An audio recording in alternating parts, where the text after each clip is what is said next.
पिछले कुछ सालों में बहुत सारे स्टार्टअप्स हुए हैं। एक स्टार्टअप्स की बाढ़ सी आई है और कॉमन चैलेंजेस जो हैं, जो डे टू डे लाइफ में, उसको सॉल्व करने के लिए, उसके समाधान के लिए बहुत सारे नए-नए स्टार्टअप्स हुए हैं। लेकिन एक स्टार्टअप जो अभी तक नहीं हो पाया है और जिसकी सख्त ज़रूरत है, समाज को, पूरे विश्व को है, भारत को भी है, भारत जैसे देश को भी है क्योंकि हम भी डेवलपिंग कंट्री हैं। वो है वो प्रॉब्लम जो है जिसको टैकल करने के लिए, जिसके समाधान के लिए एक स्टार्टअप ऐसा हो, एक मॉडल आए, उस समस्या का नाम है गरीबी, भूखमरी। अब ये सुनने में बड़ा अजीब सा लग सकता है क्योंकि इंडिविजुअल जो है वो किसी सोसाइटी पे ब्लेम कर देते हैं, हमारी कोई गलती नहीं है। सोसाइटी इसे गवर्नमेंट पे ब्लेम कर सकती है, गवर्नमेंट फिर इसे internal layers of differences in society पे ब्लेम कर सकती है। अलग-अलग तरीके से लोग इसे ब्लेम करेंगे और फिर विचारधाराएँ आ जाती हैं। इकोनॉमिक्स में भी, अर्थशास्त्री भी कुछ लेफ्ट लीनिंग होते हैं, कुछ राइट लीनिंग होते हैं। तो इस सब खींचातानी में एक बात तो तय है कि जो हमने 1977 में ये नारा दिया था गरीबी हटाओ, वो अभी तक हुआ नहीं। वो हम उस टारगेट में अभी हम बहुत पीछे हैं। क्यों? ये बहुत सोचने वाली बात है। कुछ कारण तो ये स्पष्ट है कि डिसीज़न मेकिंग जो डेवलपमेंट जिस रफ़्तार से होनी चाहिए थी, वो हमारे देश में नहीं हुई। बहुत सारी लैग्स हैं। अभी करंट हमारे जो जिस स्ट्रक्चर में हमारी डेमोक्रेसी है, उसमें हम 1 स्टेप आगे जाते हैं और 2 स्टेप पीछे जाते हैं।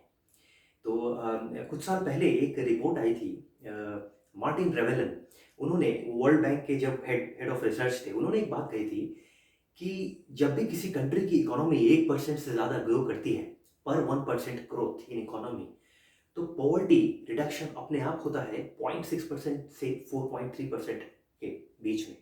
तो ये डायरेक्ट लिंक है, लेकिन ये मैक्रो फैक्टर्स की हम बात कर रहे हैं इकोनॉमिक्स में। सच्चाई ये है कि आज भी हमारे देश में करोड़ों लोग हैं, जी हाँ, जो भूखे सो रहे हैं या 2 टाइम मील अफ़ोर्ड नहीं कर पा रहे हैं। वर्ल्ड बैंक की अगर मैं आपको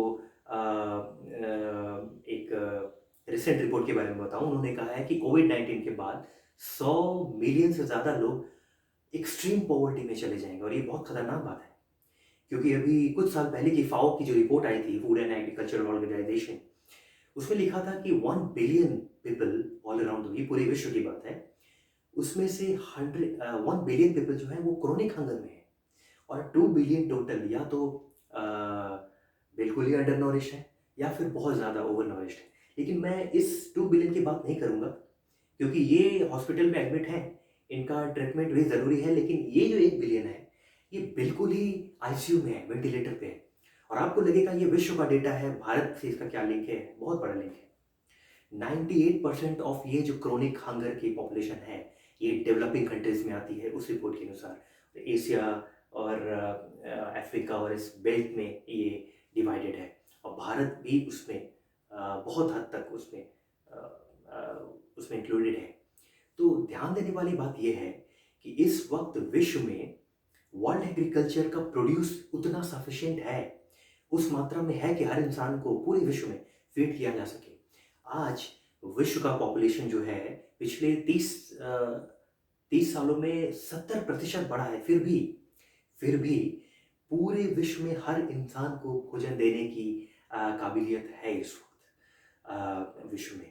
और इवन इफ अगर हम 7 बिलियन जो पॉपुलेशन है वर्ल्ड का उसको हम एक्सट्रापोलेट करें और 10 बिलियन भी ले जाएँ 2050 तक जो एस्टिमेट है, उसको भी हम फीड करने की पोज़ीशन में हम सक्षम हैं, लेकिन नहीं कर पा रहे हैं। शायद बहुत अनइक्वल डिस्ट्रीब्यूशन है और बहुत इनइक्वालिटी है और सोसाइटी में और बहुत सारे अपने चैलेंजेस हैं शायद। जैसा मैंने कहा कि मैक्रो इकोनॉमिक फैक्टर अगर आप देखें, तो उसमें इकोनॉमी से डायरेक्टली लिंक्ड है पॉवर्टी और भी बहुत सारे रीज़न्स हैं उसके। फार्मर्स को शायद सस्टेनेबल फार्मर्स को हमें क्रॉप ऑप्टिमाइज़ करने के लिए सपोर्ट करना पड़ेगा। फार्मर्स को एग्रोटेक सेक्टर में हमें वो नेसेसरी टेक्नोलॉजी देनी पड़ेगी, आर्टिफिशियल इंटेलिजेंस का सपोर्ट लैडर देना पड़ेगा। बहुत सारे रीज़न्स हैं। हम सब लोग अपने-अपने तरीके से वाकिफ़ हैं कि क्या एग्रीकल्चर सेक्टर में चैलेंजेस हैं। लेकिन मैं जो पॉज़िटिव साइड कह रहा हूँ कि हमारे पास आज वर्ल्ड एग्रीकल्चर इतना प्रोड्यूस करता है कि हम पर पर्सन 17% मोर कैलोरीज़ आज हम दे सकते हैं। तो ये संसाधन हमारे पास हैं, शायद या तो वो इच्छा शक्ति की कमी है, या फिर हमारे पास शायद हम इसे उस गंभीरता से नहीं लेते जिस तरह का पागलपन हमारे ऊपर होना चाहिए कि हम और आप जैसे लोग आज जो हम खाना खाकर सोते हैं, कई लोग हैं हमारे देश में जो भूखे सोते हैं। हमारे देश में इसी वक्त आज रात को जब आप सोने जाएंगे, आज रात को हमारे देश में कई बच्चे भूखे सोएंगे। अगर इस बात से दर्द है, ये अगर चुभन है, तब उस प्रॉब्लम की जो ग्रेविटी अगर समझ में आएगी, तभी हमारे अंदर वो पागलपन आएगा और हम उस दिशा में, उस रफ्तार से काम कर सकेंगे। मिलेनियम डेवलपमेंट गोल जो बनाया गया था, उसमें मिलेनियम डेवलपमेंट गोल में 2015 तक का जो टारगेट दिया गया था पॉवर्टी को 50% कम करने का पूरे विश्व में, वो हमने 2010 तक अचीव कर लिया और 2030 तक का टारगेट है पूरे विश्व से पॉवर्टी हटाने के लिए। लेकिन ये कोई बहुत गौरवान्वित होने वाली बात नहीं है कि हमने 2015 से 2010 में 5 साल पहले उस टारगेट को अचीव कर लिया। हमारे अंदर वो पागलपन होना चाहिए कि ये 2030 तक हम पॉवर्टी खत्म ना करें, हम 2021 और जितनी जल्दी हो सके, हम इसे अगले महीने क्यों नहीं खत्म कर सकते, हम इसे अगले साल क्यों नहीं खत्म कर सकते। अब ये बात सोचने में बहुत बचकानी बात लगती है, लेकिन ऐसा हो सकता है। जिस वॉर फुटिंग नोट पे युद्ध स्तर पे काम होना चाहिए, शायद वो नहीं होता। और पूरे विश्व में यूनाइटेड नेशंस की भी यही अप्रोच रही है कि फूड, जब पॉवर्टी एलिवेशन की बात आती है तो फूड को एक चैरिटी और एड की तरह देखा जाता है। वो मॉडल नहीं चलेगा। एक कल्चर, एक एक मानसिकता को बदलने की ज़रूरत है। फूड को एक ह्यूमन राइट्स की तरह लेने की ज़रूरत है, बेसिक ह्यूमन राइट्स। कोई भी बच्चा इस दुनिया में ना आए विदाउट एक गारंटी के कि फूड उसका, भोजन उसका बेसिक ह्यूमन राइट्स है। ये बहुत एक दुखद बात है कि हम उसी दुनिया में जीते हैं और हम मार्स, जुपिटर और सैटर्न पर जाने की बात करते हैं, जब हम यहाँ पे अपने लोगों को फीड करने में सक्षम नहीं है। और यहाँ अगर हम अपना ख्याल नहीं रख सकते तो हम वहाँ अपना ख्याल कैसे रखेंगे। तो ये एक बहुत सोचने वाली बात है कि